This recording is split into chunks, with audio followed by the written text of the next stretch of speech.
organized by HMPITR. And in this session, I would like to welcome Dr. N.V. Bose, sir, Principal of the Institute, Dr. Manas Thakur, sir, my colleagues, Dr. Mayur Parmar, sir, and all the faculty members joined here from other colleges and all the student trainees from B.Ed colleges of Gujarat. In this session, we are having a very good discussion on history of ELT in India. So, to begin this session, I would like to request Dr. Mayur Parmar, sir, faculty of the institute, to introduce today's expert in ELT. Dr. Parmar, sir, please. A very good morning to all. IQAC HM Patel Institute welcomes you, all the participants, in the expert series of different types of topics on ELT.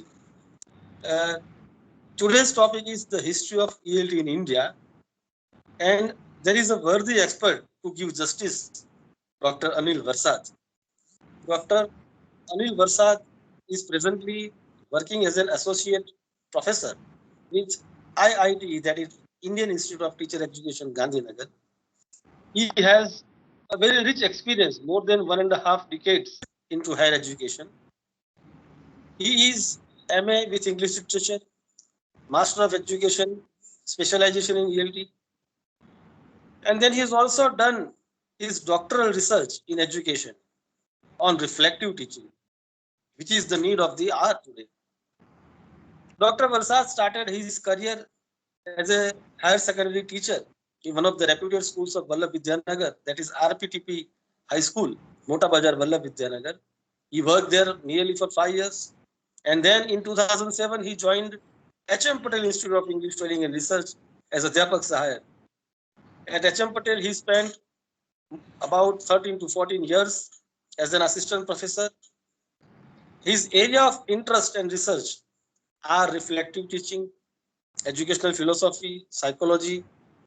He is also equally interested in ICT tools for language teaching and learning.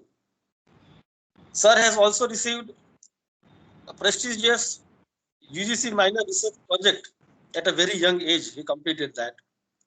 And to his credit, there are more than 17 to 18 research papers, publications, books at national and international level. And presently at IIT, he is looking after BSc, BEd, BA, BEd and BEd MA programs. He is the coordinator of IPSC over there. And sir has a very vast and rich teaching experience. I am sure all the participants will be benefited by his session. So Dr. Anil Varsad, we all welcome you and the session is all yours. Over to Anil Varsad, sir. Thank you, Dr. Mayur, for the introduction. And really, I'm very happy that Institute invited me for this session. I'm thankful to Dr. Bose, principal of the HMPITR. One day he just talked to me that if you can please talk on this topic, and I readily agree to talk about this because I love to talk about ELT.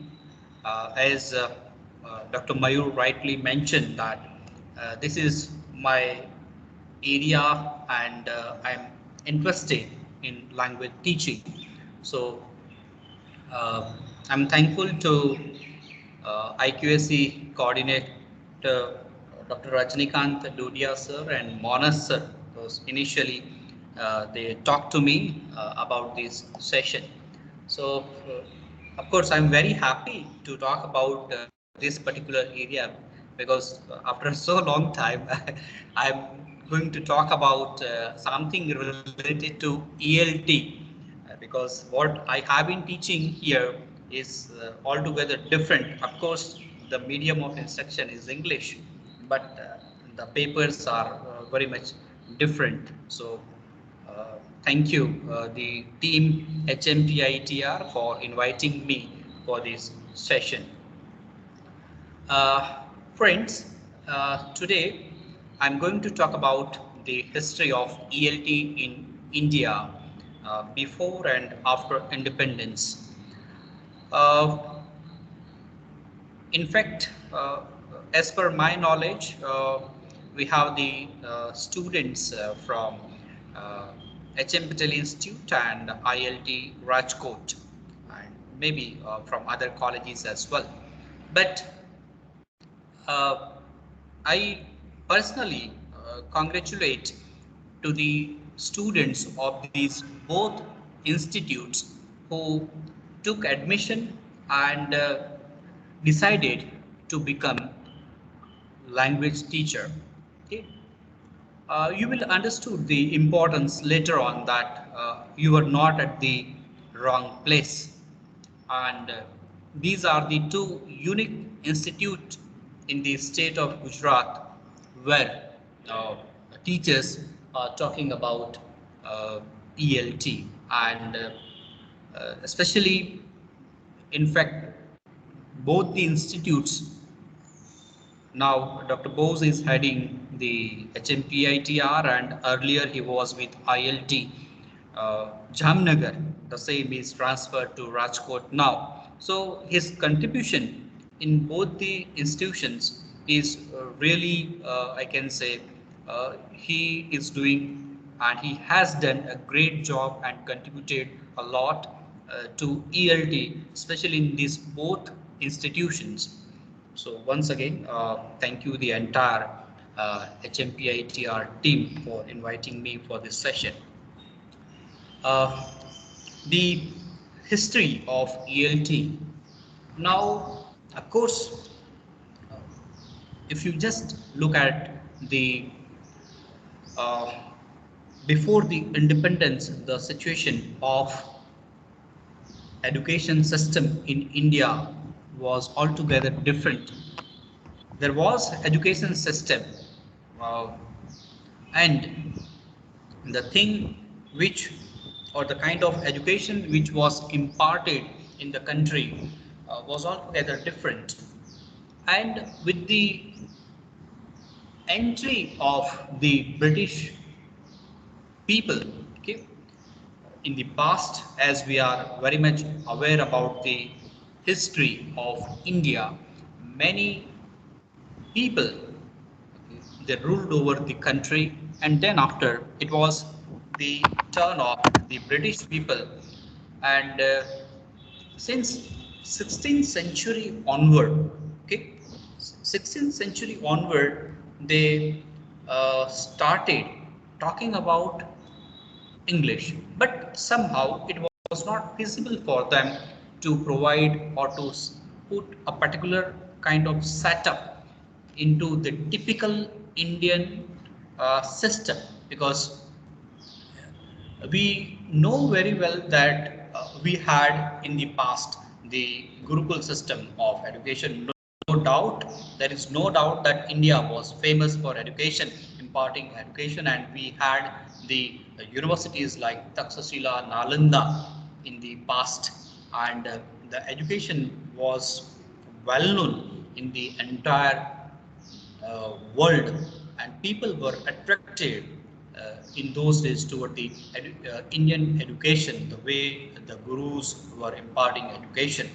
But the aim of the British government was altogether different, and they wanted to spread the basic idea of these people was to spread the culture, okay, and with that intention they started talking about English. So as it mentioned here, with the advent of the British, the teaching of English came to India, but they did not concentrate their attention on the teaching of English from the very beginning. They had come as trader, and hence their first attention was focused on trade.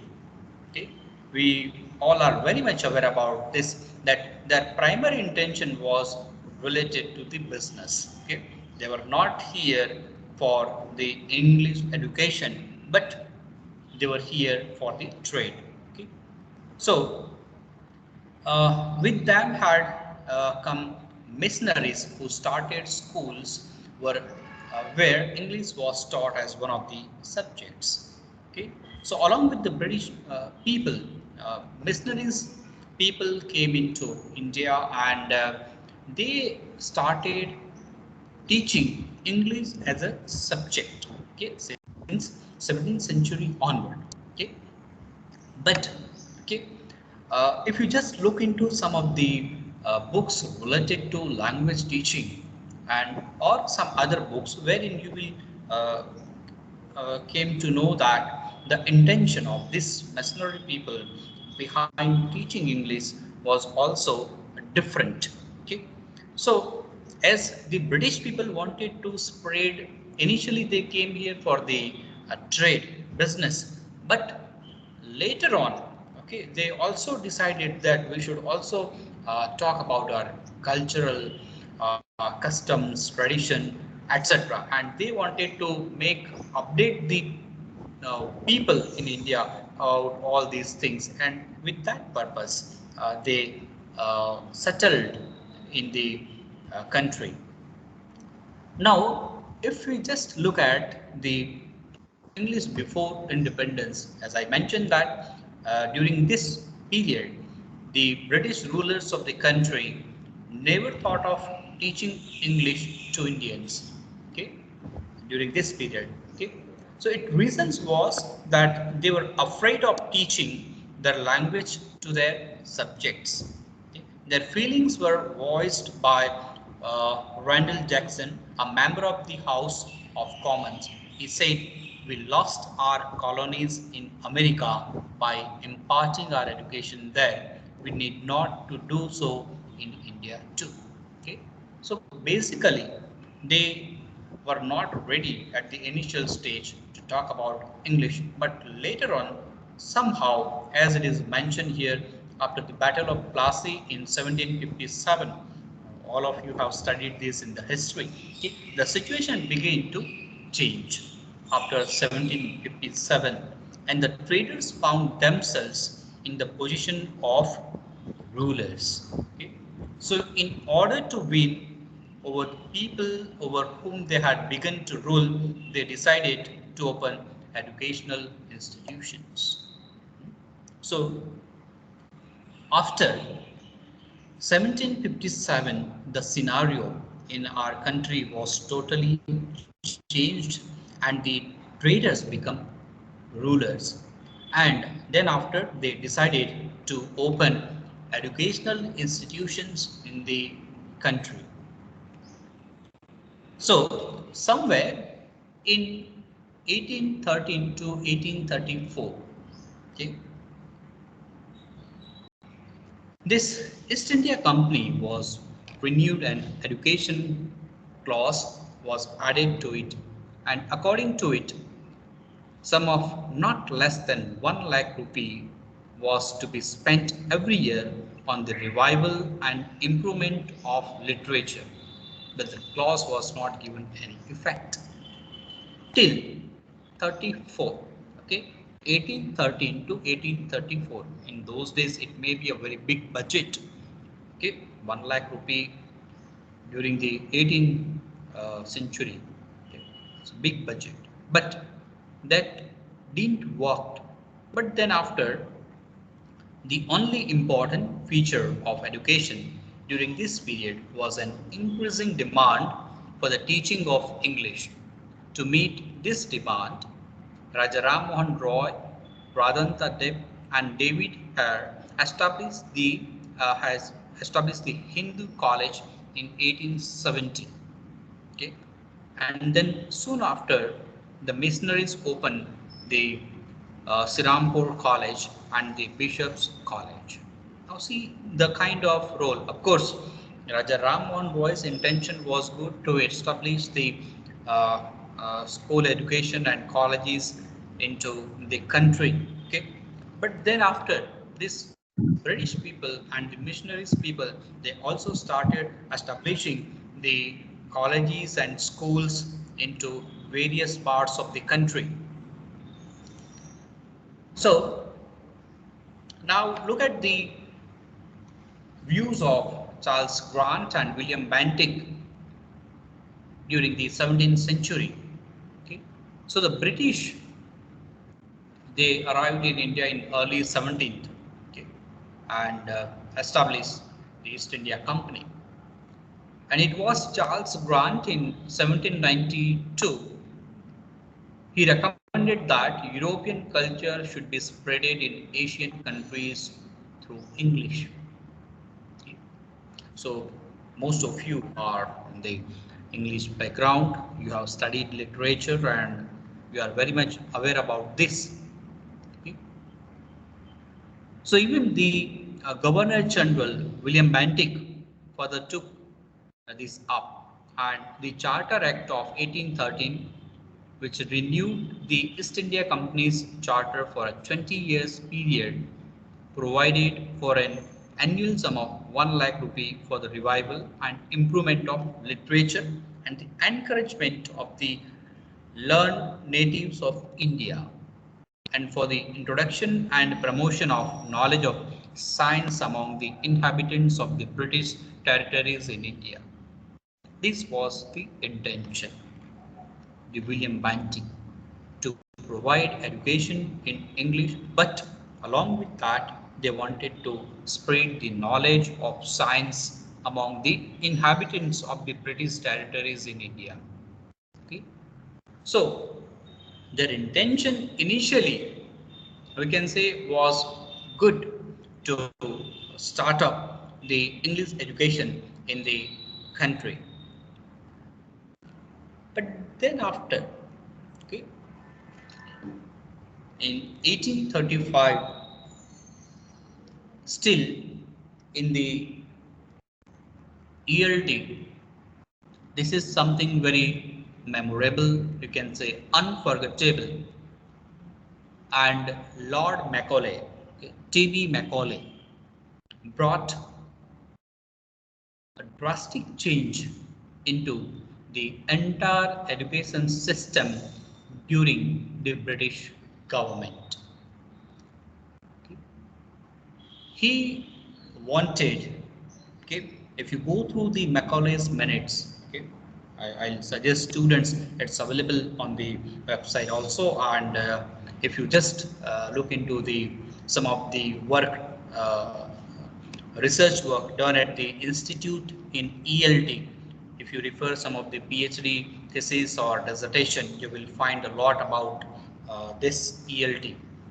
Okay, you need not go somewhere else, or there is, it would be better, I'll suggest you to read some of the introductory chapters of work done at the institutes, and that will give you the clear idea that how the history before and after the independence in India. So if you simply refer Lord Macaulay, and in his minutes, he has mentioned that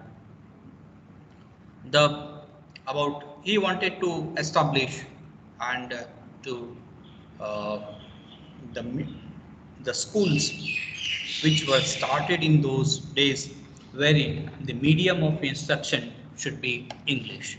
Okay, that was the purpose. And then after, the colleges were also established by the British government in Mumbai, Madras and Calcutta, wherein the medium of instruction was English.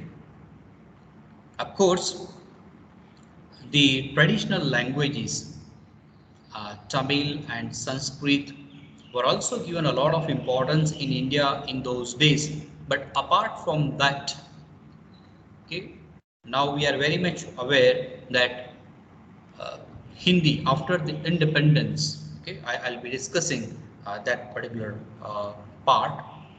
But there were two specific objectives in the Macaulay's mind about the English education, and the first was to create through this education a class of natives who despite their blood and color, would be English in culture and be able to interpret between the rulers and the subjects.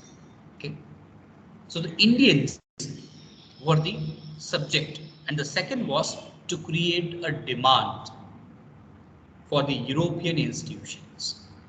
Although both the objectives were designed to serve the interest of the masters, not of the subjects, but it provided the framework of formal English education to India, which to a large extent is followed even today.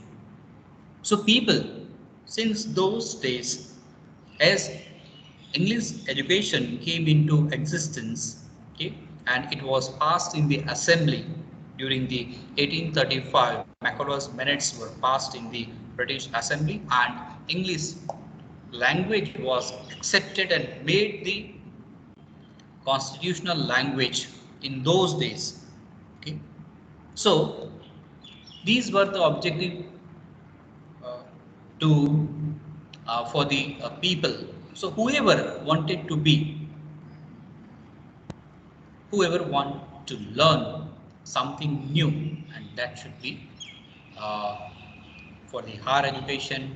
They invited European institutions in the entire country, and even we know today also that we are very much attracted toward the European culture and whatnot. Okay?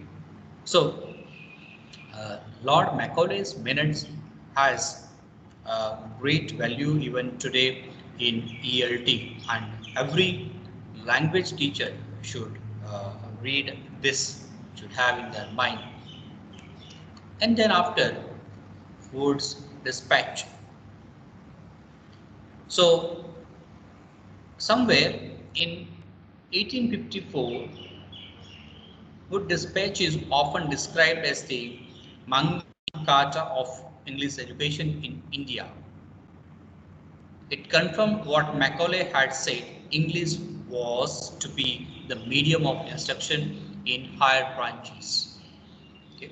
So the demand for English education was already there. See, look, even at the middle of the 18th century, at the school level and in higher education, there was a demand of English. Okay. Today, the scenario is altogether different. So the demand for English education was already there. So the number of schools and colleges began to increase by leaps and bounds. See, in the middle of the 18th century, this was the scenario. And today, now look at the universities across the country. Somewhere in Gujarat, we have more than 24 universities. Very few government, but tripled self-finance or private universities we have. And look at the schools across the nation. Okay? So the demand was there in those days. So in them, the predominant position was given to English, and the vernaculars began to be neglected. So the local language, see, the India, our country, is a multilingual country. From north to south or east to west, today the Indian Constitution has given many languages as a importance to the as a state language, and it is there in the Constitution. Okay. So state-wise, today we have different languages, and in those days for English education, the vernaculars began to be neglected. Other languages were not given so much importance. And then after, the Indian Education Commission expressed its dissatisfaction at the exclusive use of English at the medium of instruction. Okay. see, slowly and gradually by the end of the 18th century, this was the situation in the country. And the commission was not happy because they were exclusively using the English as a medium of instruction. And the Indian Universities Commission raised its voice against the neglect of vernaculars. Of course, many states, okay, in the beginning, they started opposing the English education in the country, and the movement started from the West Bengal. So the Calcutta University Commission tried to adjust the claims of English and vernaculars by assigning to them different spheres of activity.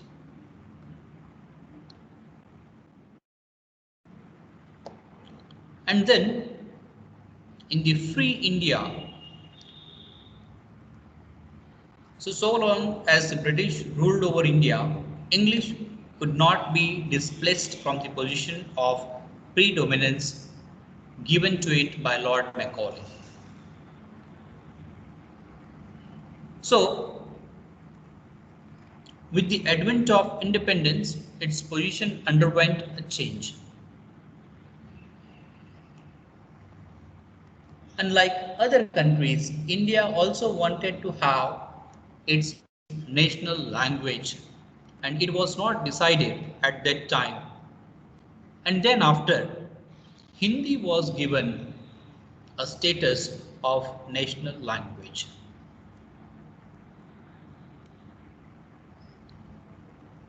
So today at the central level, we have been saying that Hindi is our national language.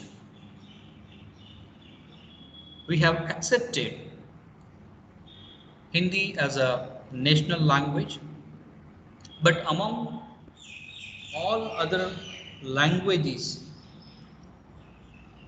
again, there was an opposed by some of the states to accept Hindi as a national language.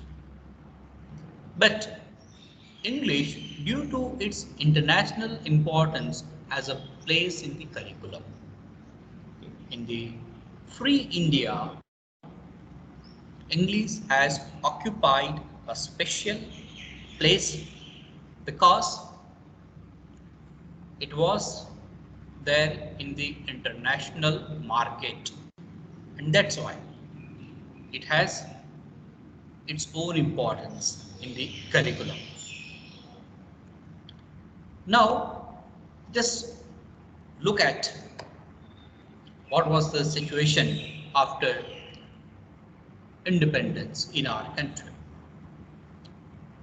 So even before independence, after the coming of Britisher to the India, in fact, British people, they imposed English education slowly and gradually. Just I am giving you the few outlines that what has happened in the past. There are so many things to share with you, okay, in detail. Okay.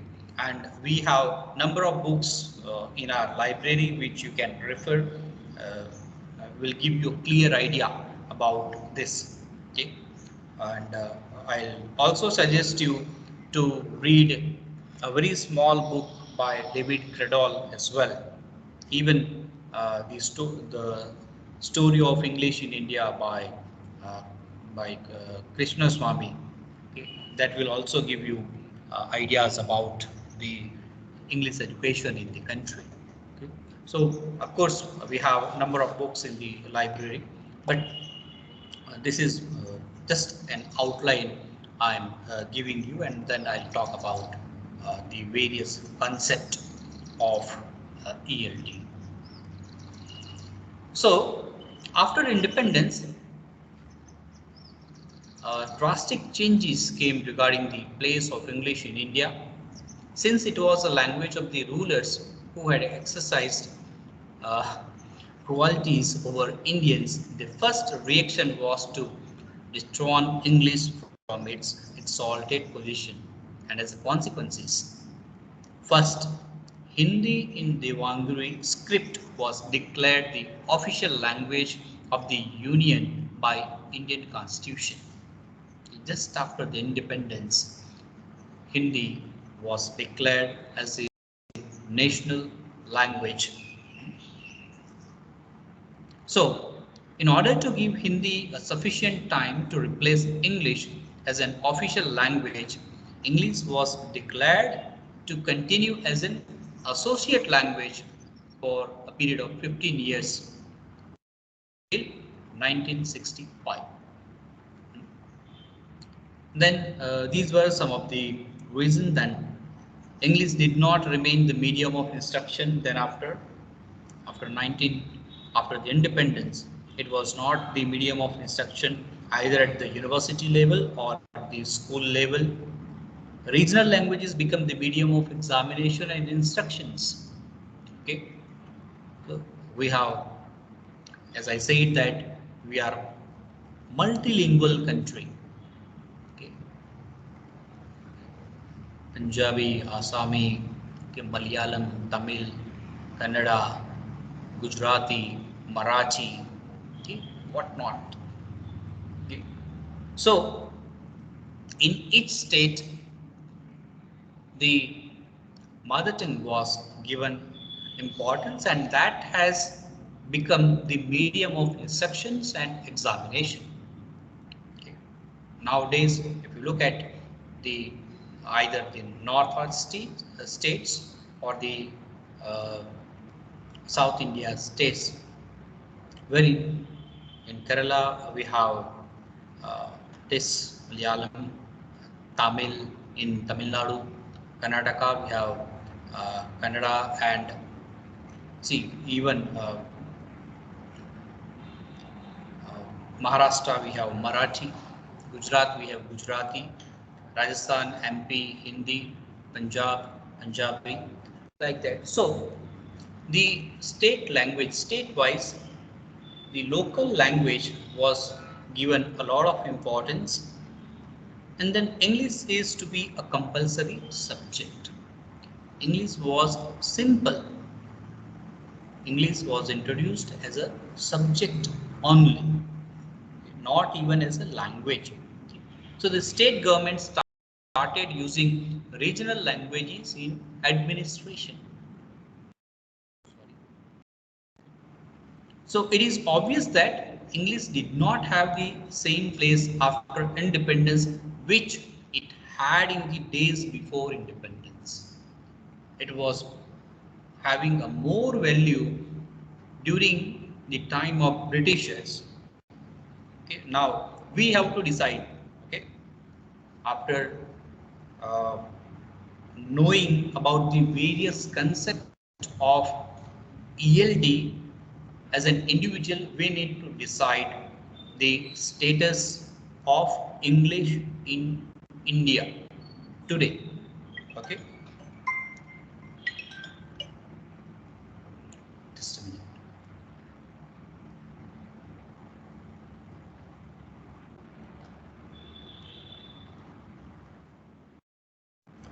Now see,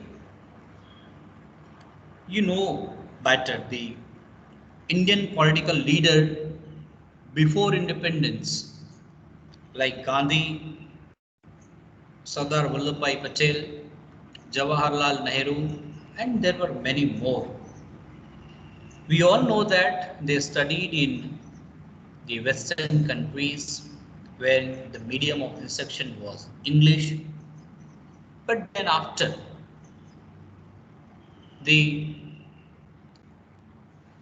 their opinion was altogether different. Okay? And Gandhiji, after independence, was not ready to accept English. Though he studied in English medium, higher education, because for law, we all know that to study law, he went to England. And then he said that the development of man's mind as mother's milk is for the development of the infant's body. So how can it be otherwise? The babe takes its first lesson from its mother. I therefore regard it as a sin against the motherland to inflict upon her children a tongue other than their mothers for their mental development. This is what Gandhiji said against the English language. Okay. So he wanted the people of India to use the regional languages, not English, and that should be given importance. He said a lot even then after the other people also during those days. I'm sure you must have studied Rabindranath Tagore and others. Okay, they have written a lot in English. There were many writers. Okay, because being a student of literature, we know more things. But just I'm talking about English. So, an understanding and command over the English language is the most important determinant of access to higher education. Slowly and gradually, we came to know that what is the importance of English after the independence. And as you are very much aware that 1916 was first made, and uh, our Gujarat state was separated from the Maharashtra, and slowly and gradually the different policy of education, if you look at the previous commission, the Mudaliar Commission, then after the NEP, National Education Policy of 1968, and then after that was headed by the First Lady Prime Minister of India, Indira Gandhi, and then after in 1985 by Rajiv Gandhi, two different policies. As slowly, gradually, the people started. The first committee has not given any importance to language education in the country. In the second commission, a little bit discussion was there because science, technology was given due importance, and the distance education and women education, that was the part of that. So even language was also given some importance in that. Okay. So as we know that today after the independence, okay, the situation in the country in terms of employment possibilities and social opportunities, school leavers who are not adequately trained in English as a language are always at a handicap in the world of higher education. We are very much aware in our country, forget the rest of the states, but within the Gujarat, this is the situation.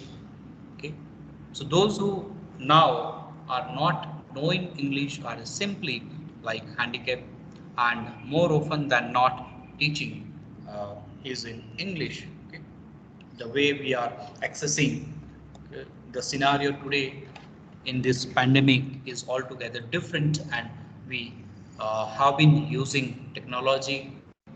Okay, so those who can access the technology, of course, those who are not knowing much English, they can also, but it makes a lot of difference when we talk about English. So English language is a critical determinant of access and opportunities for better life. Okay. So available information suggests that middle income or lower income households spend a large proportion of their modest income on sending their children to relatively expensive English medium schools. Okay. Now look at the education system. Look at the schooling today, where the parents are sending to their children. Okay. Now there are more aspirants of English because people, they have understood the importance of English education, and that's why slowly and gradually See, the research is saying different. I am not against the research or the developing countries who are at the #1 position in terms of providing education. They are of the opinion that primary education should be given through mother tongue only. Okay, of course, fine, but the higher education, even in the developing country, is also through English only. Okay. So, of course, we can think of primary education through mother tongue, but the higher education or the secondary or higher secondary education or the higher education should be through English only. 2007, okay, the National Knowledge Commission recommends that the teaching of English as a second language should be introduced along with the first language of the child. Starting from class 1 in school, this phase of language learning should focus on using both languages to create meaningful learning experiences for the child. Okay, for the child without disproportionate emphasis on grammar and rules. Now, see friends, even the latest policy, New Education Policy 2020, wherein first time, in fact, Dr. Bose was with me when to discuss this issue with the Honorable Vice Chancellor of IIT, that these two institutions, IIT Rajkot and HMPITR, that now the trainees, okay, you are learning Gujarati, Hindi, Sanskrit and English as a compulsory. It is the first time in the history of HM Patel or ILT interns are learning these subjects or languages. The new education policy is focusing on that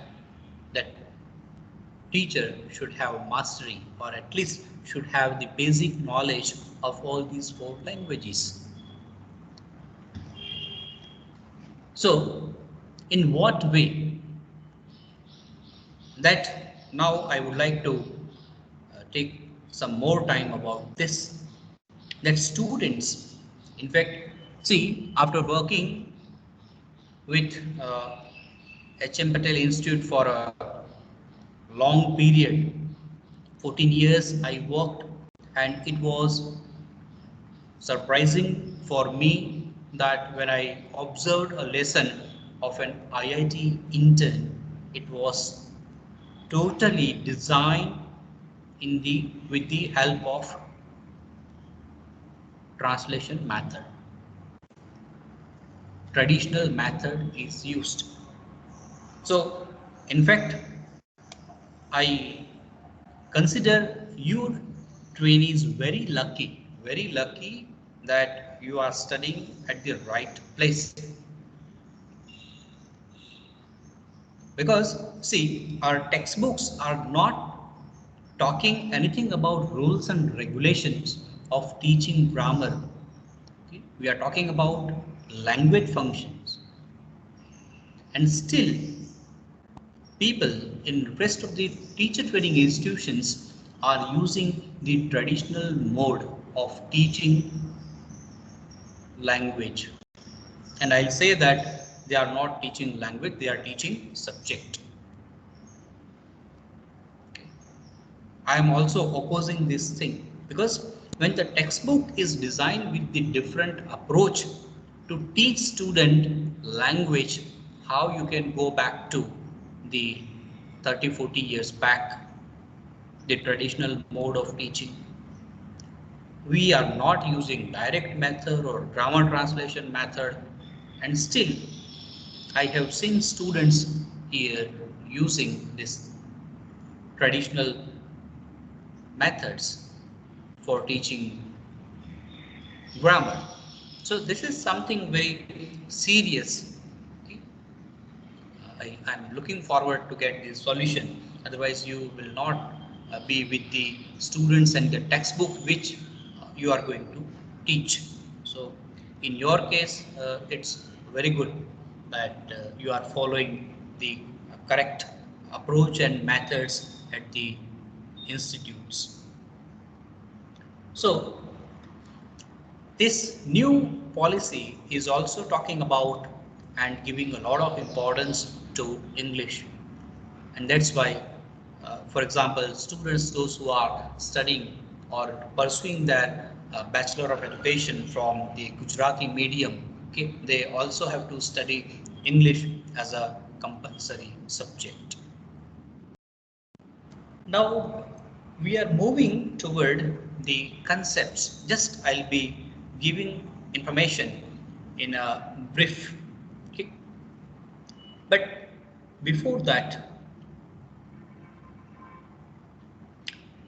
the environment in developing state of India.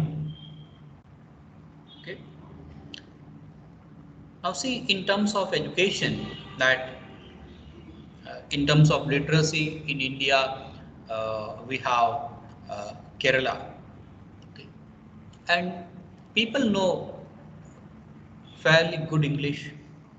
They can speak any part of Kerala if you visit. Karnataka, Tamil Nadu, even Telangana, Gujarat also nowadays uh, students are doing well in terms of English education. Okay. Even Punjab, other union territory of India. So some of these states are developing and doing well in terms of providing education. Okay, where the medium, of course, everywhere now probably is the medium of instruction is English, and we are toward the English education. Okay, so the scenario in independent or free India is totally changed. Sorry, our objectives, our study objectives are altogether different, but students, they have, yes please,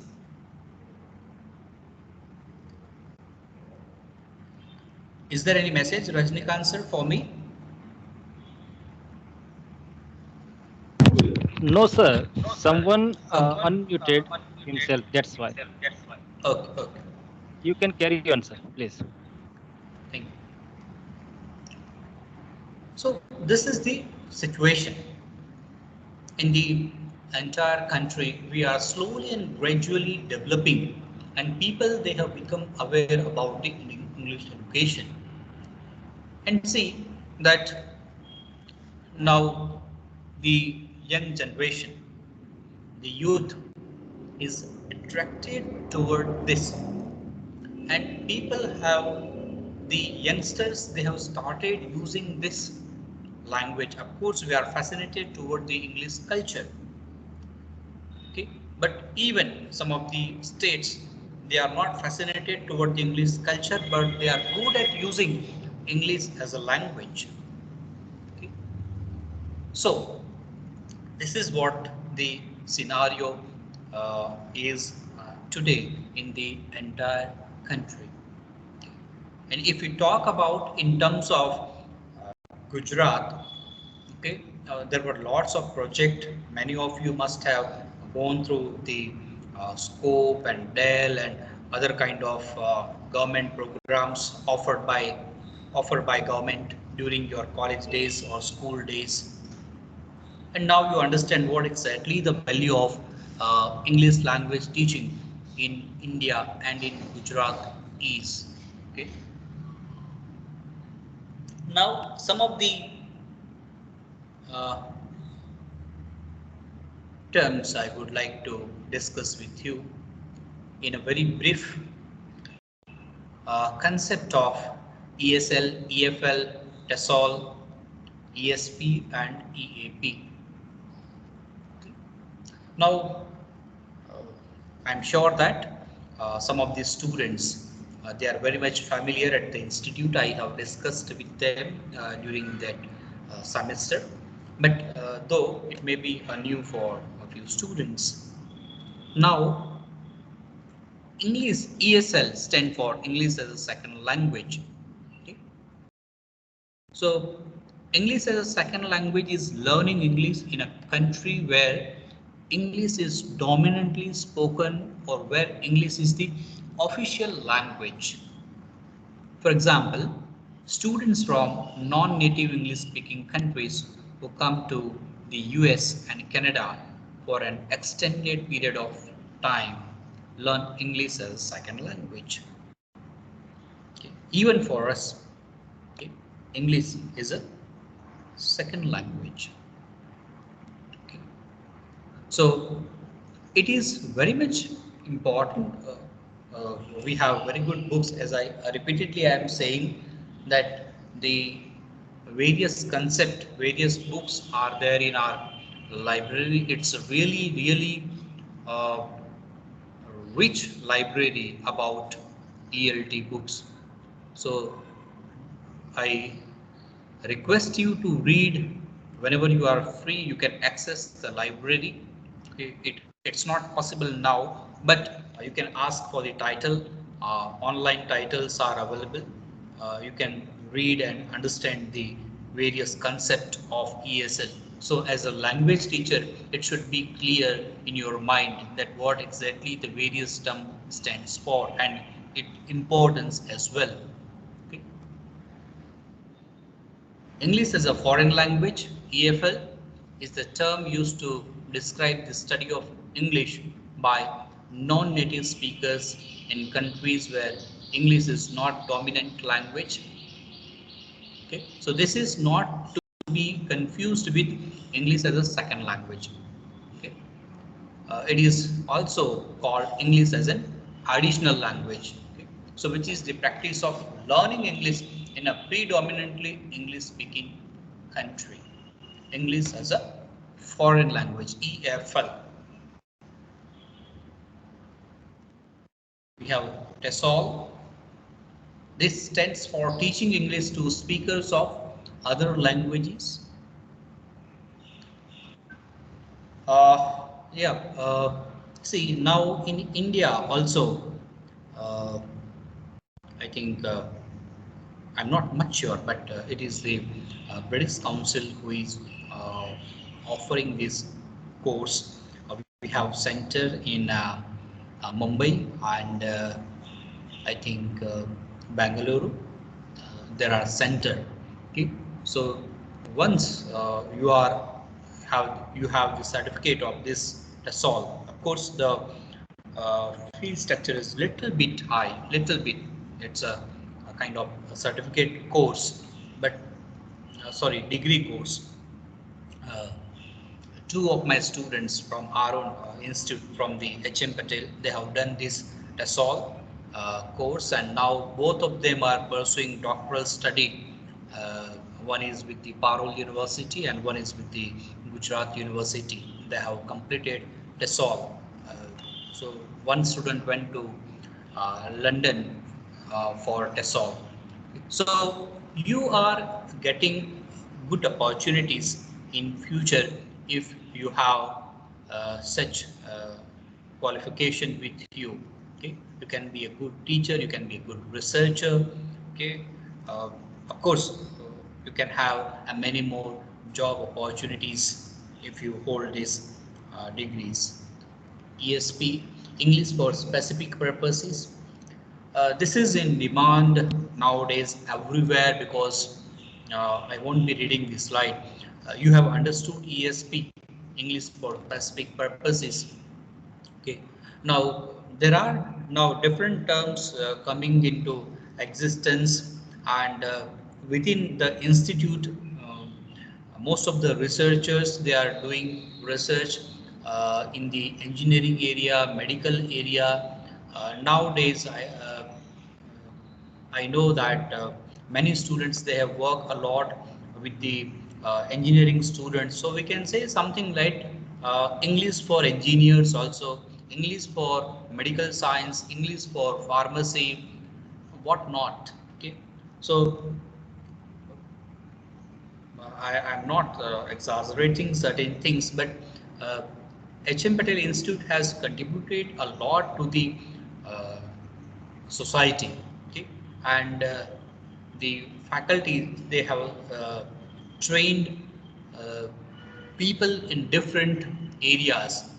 Okay, so institute is having mastery in this, and the faculty which whoever is there, like Dr. Bose, Dr. Mayur, and the new team, okay, they have very good experience even at ILT as well, that they have a very good experience of teaching English at the different level.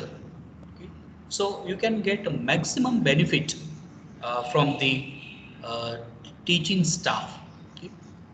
So institute has offered a lot of services to the different areas and sector within the state.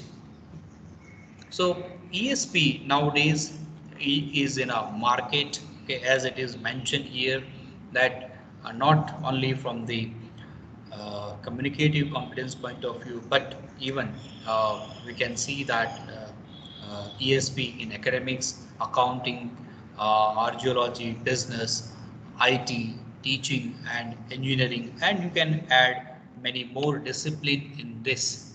Okay, so English is everywhere in each and every uh, discipline. You require English to develop your interest, to develop or to build up your career. This is very much required. If I am a student of commerce, then to know the commerce, to understand commerce in a better way, I need English. If I am a student of medical science, again I need English. If I am a student of engineering, and within the engineering, different discipline, okay, engineer of software, and then architect, and many other field where this is what you require.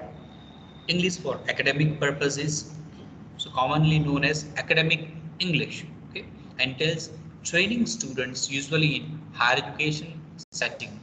Okay, so to use language appropriately for study, it is one of the most common forms of English for specific purposes. Okay, so this is what that as a trainee teacher, you should be aware about all these different concepts of language teaching: ESL, EFL, TESOL, ESP, EAP, etc. Okay, because when you will be with the system, okay, in days to come, the whether you will be with the school or with the higher education, you are supposed to train or teach uh, updated generation, because within this 2 year of pandemic, this is the second year, okay, within a year the entire scenario is totally changed, and students, they have updated themselves with the technology, and in order to understand technology, we required some English. Okay, so I'm sure that in days to come, there will be a lot of change, even in terms of teaching English with the use of technology. And of course, as repeatedly I am saying this, that a lot of work is done using technology in the field of school education. Okay. Uh, One more thing I would like to bring it to your notice, all the students and faculties. Recently, we had been to, as just I'm sharing this with you because uh, you are going to be engaged yourself with the school children. Okay. Now, the importance of English. Okay. Now, a few days back, I had been to uh, Triple C 2.0. Okay. Now, what is this Triple C 2.0? Command and Control Center 2.0, which is in located in Gandhinagar, which takes care of all the primary schools of Gujarat state. Okay. If a teacher or the officer from Gandhinagar wanted to talk with XYZ primary school principal, teacher or school, he or she can talk from Gandhinagar. So all the schools are connected. All the primary schools are connected at the Triple C 2.0 center, and they are going to connect all the secondary, higher secondary and higher education in days to come. Okay. Now, quality education, Bose sir is very much aware about this. Okay. Now, in days to come, you will be going for internship program. Now, some of the students are not attending the schools and they produce the result of internship. Okay. Now, the system will take care of that. Each and every intern they have to report at the school, and the university is going to make it mandatory that sorry, I am not supposed to disclose this, but one should be alert, and even the intern's presence, that which intern is working with which school. Okay, so the university will be aware about that. Okay, what I mean to say that the importance of English in technology, all the teachers, okay, the Triple C 2.0 is maintained by teachers only. Okay, they are the teachers of different subjects, but they have learned English and they are working on that. Okay, English was not their subject. Some of the teachers, their subject is Gujarati, Sanskrit. They are teaching math, science, and now they have learned the technology with the help of English and working there. Okay, so these are the recent changes. Okay, I am sharing with you in terms of teaching English and learning English. So you are at the right place. Okay, all of you are at the right place. You have selected an appropriate institution to build up your career. So I'm again very much happy that Institute invited me for this session.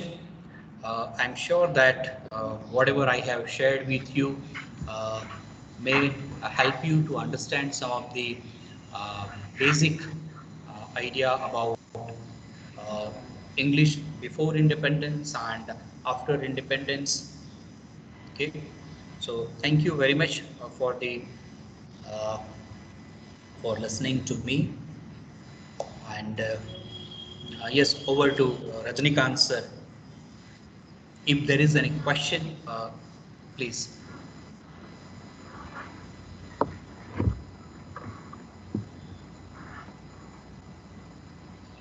Students, if you have any question, Students, if you have any question, you please. Hello, sir. Yes, please. Yes, will you please talk a little bit more about what the Triple C exactly is? Yes, I'll suggest Dr. Bose and the team HMPITR, because earlier we had a submission called Visit to Innovative Learning Center. Now, this can be an additional center.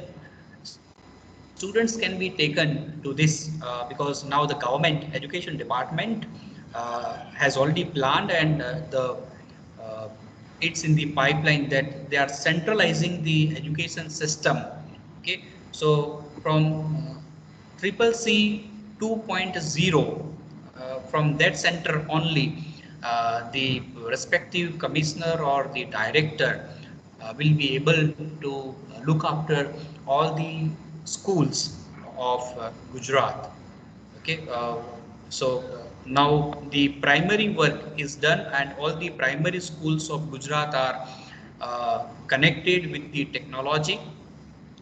Now they are working on the secondary and higher secondary schools, and then after colleges as well. Okay, so as you know that it was mandatory for the HMP students for the online attendance. I think this was the first institute in Gujarat which started online attendance. Now in days to come, it is going to be mandatory, and wherever the interns will go, okay, they will be noticed whether they are working or not, because that kind of system the government has developed. The architect, person who designed the Aadhaar card, okay, has contributed a lot, and he helped to generate the whole system over there. So in days to come, everyone will be monitored by the higher authority from Gandhinagar itself.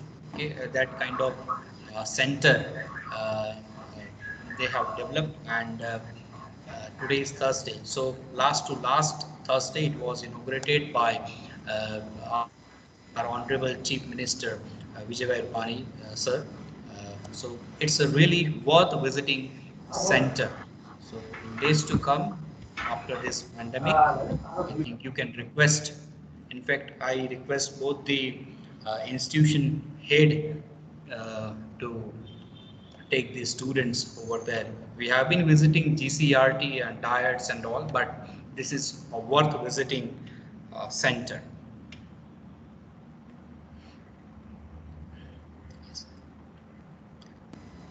Any question? Anything else?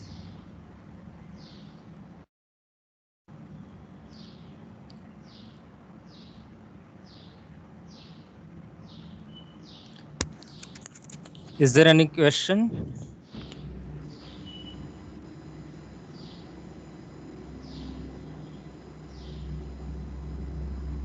Okay. I request Dr. Rohit Bakhtaria, sir, for vote of thanks. Yes, sir. Thank you, sir. Thank you very much, Anil, sir. I hope all the participants must have understood everything. Sir talked about English in pre-independent and post-independent era. Sir also throw light on Macaulay's Minutes, Wood's Dispatch, Education Commission 1882, NKC 2007. He beautifully explained three major points. The first one is English as medium of instruction, second is English as medium of examination, and third one English as compulsory subject. So in a nutshell, we can say sir throw light on how English emerged in India. Once again, thank you very much, Anil sir, and all the participants. Yes, sir. Thank you, sir. Thank you so much, sir.